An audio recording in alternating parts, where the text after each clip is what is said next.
चंद्रयान जब सफलता के मुकाम तक पहुंच रहा था तो प्रधानमंत्री जी छाती तान के कह रहे थे, तो मैं अभी संसद में जाकर बताऊंगा, छाती तानने का प्रेरणा तो मैं उस लोकसभा क्षेत्र से दे रहा हूं जहां के हमारे अरविंद जी। मैं इस प्रकार के धरती को सलाम करता हूं और आपको भी सलाम करता हूं कि करैल में जन्म लेकर आपने, हमको लगता है कभी शहजान जी कि करैल को ईश्वर ने अपने हाथ से बनाया और इस सम्मान समारोह के अध्यक्ष जी,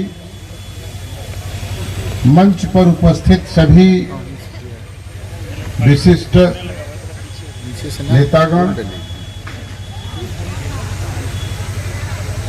और सम्मान समारोह में उपस्थित किसान भाइयों, नौजवान मित्रों, देवियों तथा सज्जन,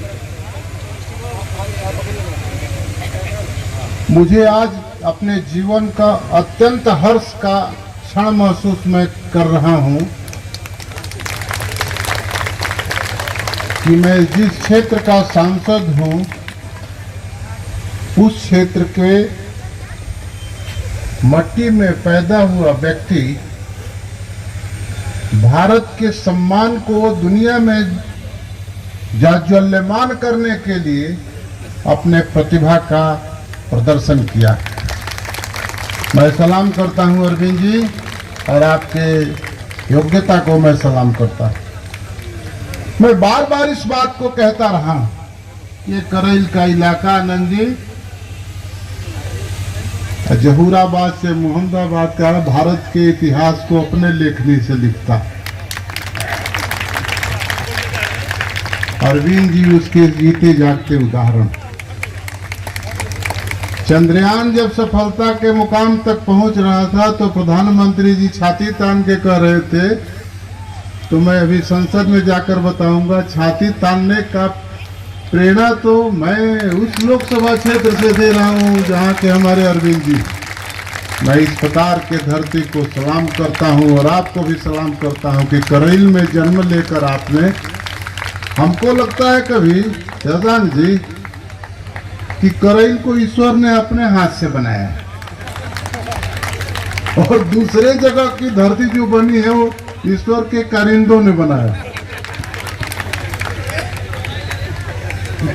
ये करैल जो बना है ईश्वर ने अपने हाथों से बनाया है और दूसरे जगह के धरती को अरविंद जी ईश्वर के कारिंदों ने बनाया। ये जहूराबाद से लेकर मोहम्मदाबाद दोनों तहसील में सबसे पिछड़ा इलाका। आप जाकर देखेंगे सबसे ज्यादा प्रशासनिक अधिकारी हमारे कासमाबाद तहसील, सबसे ज्यादा इंजीनियर हमारे कासमाबाद तहसील, सबसे ज्यादा पढ़े लिखे लोग हमारे मोहम्मदाबाद और कासमाबाद तहसील। ये बहुत कम लोग जानते हैं कि दुनिया का खिलाड़ी हो चाहे पढ़ने वाला हो, यहीं के मंगला राय होते थे जो बात दुनिया में कुश्ती का खिलाड़ी सबसे बड़ा नाम होता था मंगला राय। उनके स्मृति में हम लोगों ने भी एक व्यायामशाला बनाया, विवेकी राय। आपके यही के आज तक जो चैनल की स्थापना किया था सुरेंद्र प्रताप ने, ये पातेपुर गांव में एक वाचनालय बन रहा सुरेंद्र प्रताप जी के गांव में। लोकतंत्र की स्थापना करने के लिए शेरपुर के गांवों ने बलिदान दिया। शेरपुर गांव के 8 लोगों ने बलिदान दिया था लोकतंत्र के भारत की स्थापना करने के लिए। मोहम्मदाबाद में स्मारक उसका जीता जागता उदाहरण करता है और प्रस्तुत करता है। हम लोग जाते हैं तो आते हैं तो सलाम करते हैं। उस लोकतंत्र पर जब खतरा पैदा हुआ तो इसी सोनाड़ी गांव के सपूत राम बहादुर भाई जो हमारे मार्गदर्शक हैं, दिल्ली में हैं, पत्रकारिता के क्षेत्र में हैं, जयप्रकाश नारायण के नेतृत्व में उन्होंने लोकतंत्र को इस देश में कायम कर दिया और दुनिया को बता दिया कि भारत से लोकतंत्र पर कभी खतरा भारत के लोग बर्दाश्त नहीं कर सकते। राम बहादुर राव। और इसी तरह हमारे यहाँ आपके अरविंद जी हमने पूछा अरविंद जी आपके गांव में क्या बनना चाहिए थी, इन्होंने कहा मेरी सड़कें थोड़ी चौड़ी कम। जो देश को पूरा अपना विचार दे रहा है, जो दुनिया में भारत का नाम कर रहा है, वो गांव के सड़कों को थोड़ा कितना बना। माने कितने निष्प्रिय लोग होते हैं करैल के लोग, इनको कुछ नहीं चाहिए होता है सम्मान के अलावा। और मैं सुनता हूं, देखता हूं तो मुझे गर्व होता है कि मैं उस क्षेत्र का सांसद हूं जहां करैल भी है।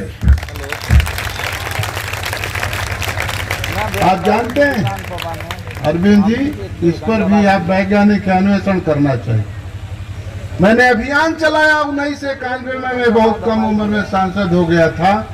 मोटे अनाज का, आत्मनिर्भर भारत का, स्वावलंबी भारत का। आपने जो काम किया है ना, आपके काम के लिए, आपके सम्मान में जो आपको हम लोग, आपके मातृभूमि में हम लोग मर्यादा प्रस्तुत कर रहे हैं, आपका सम्मान कर रहे हैं, यही है बदलता भारत और यही है आत्मनिर्भर भारत का आधार। यही बनाएगा स्वावलंबी भारत, स्वाभिमानी भारत और समृद्ध भारत। मैं उस समय बात करता था संसद में कि आत्मनिर्भर भारत बनाना है, स्वावलंबी भारत बनाना है, स्वदेशी की बात करता था। मैं कहता था विदेशी सामानों का प्रयोग मत करो, जाकर देखिए करेंगे। अभी लोग कहते हैं मोट खा मोट पहना तबे होला मर्दाना। मोटे अनाज की मैं जब चर्चा करता था संसद में, उस समय 1991 में मुझे देखते थे लोग, पद्मजा जी तो हंसते थे कि ये पगड़ी बांध के आएगा, शरीर से मजबूत है, कुश्ती वाला है, ये संसद में अपनी बात कहे मोटे अनाज पैदा करो, मोटे अनाज पैदा करो। आज के दिन में दुनिया की आवश्यकता हो गई है मोटा अनाज। मैं अरविंद जी से निवेदन करूंगा इस पर शोध होना चाहिए। और आपको जानकर खुशी होगी कि मैं अपने लोकसभा क्षेत्र के हर विकास खंडों में मोटे अनाज का बीज मुफ्त में बंटवाया। देश के सबसे ज्यादा उत्पादन मोटे अनाज का हमारे लोकसभा क्षेत्र में हुआ है। G20 की बैठक हुई थी ना, उसमें आप शायद गए होंगे। 30 देश के लोग आए थे, हमारे प्रधानमंत्री से कहे कि प्रधानमंत्री जी भारत को से थोड़ा हमको मोटा अनाज, हाथ जोड़कर, मोटा अनाज मांगे थे ना, मोटा अनाज का उनको खाना चाहिए होता था। मैं बता देता हूं कि उत्तर प्रदेश मोटे अनाज की आवश्यकता पूरा करेगा और उत्तर प्रदेश की आवश्यकता ये करैल का इलाका गाजीपुर बलिया पूरा करेगा। और यही है कृषि अर्थव्यवस्था के ताकत होने का आधार, यही है ग्रामीण अर्थव्यवस्था के ताकतवर होने का आधार। इस देश में कृषि अर्थव्यवस्था, ग्रामीण अर्थव्यवस्था शक्तिशाली होगी तभी देश शक्तिशाली होगा। और आप जैसे वैज्ञानिकों के विचार को, आप जैसे वैज्ञानिकों के बौद्धिक क्षमता का लाभ तभी उठाएगा जब ग्रामीण अर्थव्यवस्था और कृषि अर्थव्यवस्था शक्तिशाली होगा, भारत आत्मनिर्भर तभी होगा। इसलिए मुझे गर्व है आज इस कार्यक्रम में उपस्थित होकर कि हम अरविंद जी जैसे सपूत को प्रणाम करते हैं, अरविंद जी जैसे सपूत को सलाम करते हैं। आप इस कार्यक्रम में हम लोग उपस्थित हैं, हमारे भारतीय जनता पार्टी के जिला के अध्यक्ष जी और हमारे भारतीय जनता पार्टी के सभी वरिष्ठ नेता उपस्थित हैं। कल मेरी भी संसद चलने वाली है और मैं आप लोगों से निवेदन करके प्रार्थना करता हूं कि मुझे अभी अगर छुट्टी दे देंगे तो मैं समय से दिल्ली पहुंच जाऊंगा और कल संसद में अपनी भागीदारी करूंगा। लेकिन मैं आपको भरोसा दिलाता हूं कि आज के कार्यक्रम में संसद में चर्चा जरूर करूंगा और ये चर्चा ही होनी इसलिए चाहिए कि हमारे धरती के सपूत ने चंद्रयान को दुनिया में भारत का मान बढ़ाया चंद्रयान से। अरविंद जी, आपके गांव को किस तरह हम विकसित कर सकते हैं, आपके चाहने के अनुसार एक प्रोजेक्ट रिपोर्ट बना कर दीजिए, बड़ी कृपा है। ऐसे वैसे की चिंता मत करिएगा, हम लोग किसान हैं, क्यों किस बारी में बाजरा बेच के गेहूं बेच के भी बना देंगे बना देंगे ना हो। आप जिस धरती के सपूत हैं, इसलिए उस धरती को ठीक से विकसित हो जाना चाहिए। मेरे समझ से प्रोजेक्ट रिपोर्ट गांव के लोगों से संवाद करके बना दीजिए। मैं अपने सभी मालिकों के सामने भरोसा दिलाता हूं कि आपके गांव का विकास पूरी तरह आपके सपनों के अनुरूप आपका गांव बनना चाहिए। मैं आपसे भी भरोसा दिलाता हूं और मैं ईश्वर से प्रार्थना करता हूं, कि हे ईश्वर, करैल को आपने जो शक्ति दिया है, भविष्य में उस शक्ति को संरक्षित रखिए। मुझे लगता है कि यही करैल भविष्य के भारत को आगे बढ़ाएगा। हम कभी कहते हैं संसद में कि करैल का इलाका हमारा देश की आवश्यकता को पूरी करने वाला इलाका है। एक बार संसद में प्याज की बहस करने लगे लोग, प्याज का भाव हो गया है दूसरे पार्टी के लोग। मैंने कहा कितना प्याज तुमको चाहिए? चलो मैं मुहम्मदाबाद से अपना ट्रेन में प्याज भिजवा के दिल्ली भिजवा देता हूँ, सारे लोग साल भर प्याज खाते रह जाएंगे।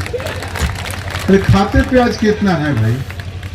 मुहम्मदाबाद का प्याज तो देश में, दुनिया में आप जानते हैं, 10 करोड़ की सब्जी रोज मुहम्मदाबाद से निर्यात होती है, दुआबा से लेकर और करैल तक 10 करोड़।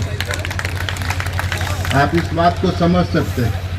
आपको मैं अपने काम की बात भी आपको जिम्मे इसलिए लगा रहा हूं कि कृषि के बारे में भी आपकी वैज्ञानिक सोच हमको क्या लाभ पहुंचा सकती है। ये चंद्रयान तो चला गया, अभी हमको चाहिए बाजरायान, मक्कायान, ये सब यही यान की जरूरत है हमको। बाजरायान, मक्कायान, सावायान, कोदोयान, ये सब हमको चाहिए है। तब भारत की अर्थव्यवस्था को मैं दिखाऊंगा, कृषि अर्थव्यवस्था को दिखाऊंगा।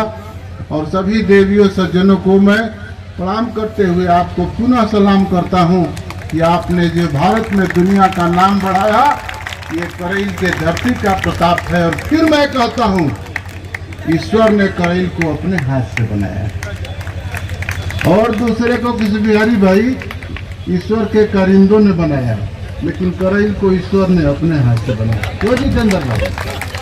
ईश्वर ने बनाया है करैल को, दूसरे धरती को उनके ईश्वर के कारिंदों ने बनाया।